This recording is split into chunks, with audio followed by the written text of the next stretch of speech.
Guys welcome back to my YouTube channel that is mindful moment. I hope all are doing good. ಇವತ್ತಿನ ಕ್ಲಾಸಲ್ಲಿ ನಾವು ನೋಡ್ತಿದ್ದೀರಿ ಅಂದರೆ ಬಂದು ಕ್ವಶನ್ ಪೇಪರ್ ಪ್ಯಾಟ್ರನ್ನು second sem as per SCP ಪ್ರಕಾರ ಟೋಟಲ್ ನಿಮಗೆ 80 ಮಾರ್ಕ್ಸ್ ಇರುತ್ತೆ. ಆ್ಯಸ್ ಇಟ್ ಈಸ್ ಎಲ್ಲರಿಗೂ ಗೊತ್ತಿದ್ದಂಗೆ.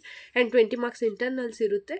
ಈ ವಿಡಿಯೋ ಸ್ಟಾರ್ಟ್ ಮಾಡೋಕ್ಕಿಂತ ಮುಂಚೆ ಇನ್ನೂ ನನ್ನ ಚಾನಲ್ ಸಬ್ಸ್ಕ್ರೈಬ್ ಆಗಿದ್ದೀರಾ, ಹಂಗೆ ನೋಡ್ತಿದ್ದೀರಾ, ಪ್ಲೀಸ್ ಸಬ್ಸ್ಕ್ರೈಬ್ ಆಗಿ, ಲೈಕ್ ಮಾಡಿ, ಶೇರ್ ಮಾಡಿ ಆ್ಯಂಡ್ ಕಮೆಂಟ್ ಮಾಡಿ.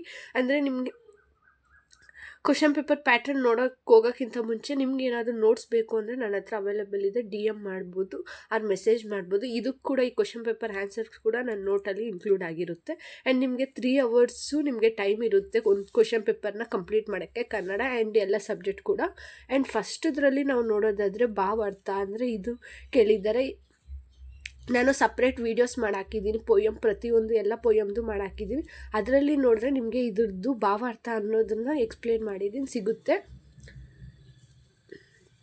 ಆ್ಯಂಡ್ ಸೆಕೆಂಡ್ ನೋಡೋದಾದರೆ ಅಂದರೆ ಭಾವಾರ್ಥಕ್ಕೆ 6 ಮಾರ್ಕ್ಸ್ ಇರುತ್ತೆ. ಆ್ಯಂಡ್ ಸೆಕೆಂಡ್ ನೋಡೋದಾದರೆ 2 ಮಾರ್ಕ್ಸು 2 ಬರೀಬೇಕು. ಅವರು 4 ಕೇಳಿದ್ದಾರೆ, 2 ಚಾಯ್ಸು. ಅದರಲ್ಲಿ ಬಂದುಬಿಟ್ಟು ಕವಿಗಳ ಹೆಸರು ಮತ್ತು ಒಂದಷ್ಟು ಕ್ಯಾರೆಕ್ಟರ್ ಅಂದರೆ ಕನ್ನಡಿಯ ಮಹತ್ವ ಏನು ಅಂದರೆ ಕನ್ನಡಿ ಬಗ್ಗೆ ಏನು ಮಹತ್ವ ಅನ್ನೋದನ್ನ ಬರಿಬೋದು. ಇಲ್ಲಾಂದರೆ ಜನಪದ ದೇವತೆಗಳು ಯಾರು, ಪೊಯಮಿಂದನೇ ಕೇಳಿರೋದು ಇವೆರಡೂ. ಆ್ಯಂಡ್ ನೆಕ್ಸ್ಟು ನೋಡೋದಾದರೆ 5 ಮಾರ್ಕ್ಸ್ಗೆ ಕೇಳಿದ್ದಾರೆ, 6 ಬರೀಬೇಕು. ಅವರು ಟೋಟಲ್ ಬಂದು 8 ಕ್ವಶನ್ಸ್ನ ಕೇಳಿದ್ದಾರೆ. ಆ್ಯಂಡ್ ಥರ್ಡ್ ಮೇನಲ್ಲಿ ನೋಡೋದಾದರೆ 10 ಮಾರ್ಕ್ಸ್ ಕ್ವಶನ್ಸು. ಅವರು 4 ಕೇಳಿರ್ತಾರೆ, ನೀವು 2ನ ಆನ್ಸರ್ ಮಾಡಬೇಕಾಗಿರುತ್ತೆ.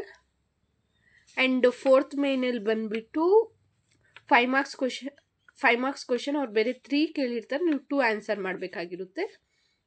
ಆ್ಯಂಡ್ ಅದರಲ್ಲಿ ಫೋರ್ತ್ ಮೇನಲ್ಲಿ ಬಂದುಬಿಟ್ಟು ಆ ಅಂತ ಮಾಡಿದ್ದಾರೆ, ಆ ಅಂತ. ನೆಕ್ಸ್ಟು ಬಂದುಬಿಟ್ಟು ಅದರಲ್ಲಿ ಬಂದುಬಿಟ್ಟು 10 ಮಾರ್ಕ್ಸ್ ಕ್ವಶನ್ನ ಒಂದನ್ನು ಕೇಳಿದ್ದಾರೆ, 1 ಬರಿಬೇಕು, 2ನ ಕೇಳ್ತಾರೆ. ಇದು ಬಂದುಬಿಟ್ಟು ಕ್ವಶನ್ ಪೇಪರ್ ಪ್ಯಾಟ್ರನ್ ಆಗಿರುತ್ತೆ.